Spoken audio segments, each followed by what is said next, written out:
মঙ্গলবার বাঁকুড়ার হিজলডিহা বিবেকানন্দ সেবা সমিতিতে রামকৃষ্ণ জয়ন্তী উপলক্ষে বিরাট আয়োজন আশ্রমের কর্তৃপক্ষের।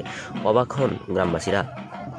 দশম অবতারের বেশ ধারণ করে আশ্রম পরিচালিত শ্রীমা সারদা শিশু নিকেতনের পড়ুয়ারা মুগ্ধ হয়ে তাকিয়ে থাকেন পথচারীরা। সকাল সকাল প্রভাত ফেরি বের হয় এই সেবাশ্রমের পক্ষ থেকে। প্রভাত ফেরি চলে প্রায় 2 ঘন্টা, যা জয়পুর ব্লকে সবচেয়ে বেশি সময় ধরে প্রভাত ফেরি বলেই খবর।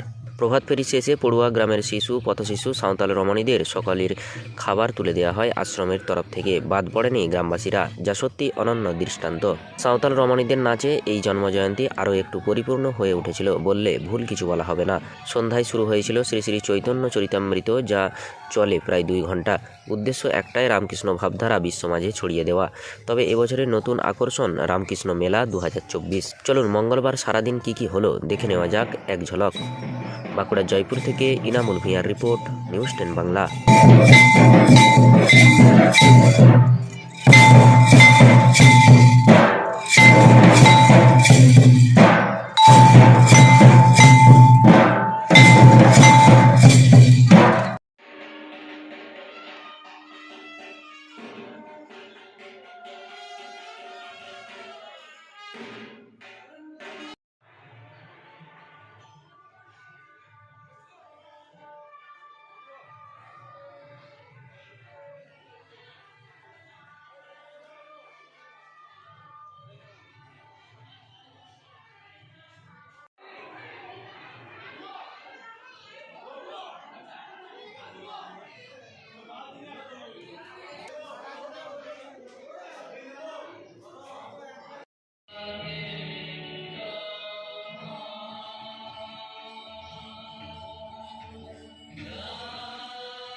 দেখলেন সেই দিন হরিকাসুর নিধন হয়ে যায় হিরণ্যকশিপুর সঙ্গে, কিন্তু ভক্ত প্রহ্লাদের জন্য ভগবান এই যে ভগবানকে মর্যাদার সঙ্গে প্রতিষ্ঠা করেন, তার হয় জগতের প্রকাশ, তাই না?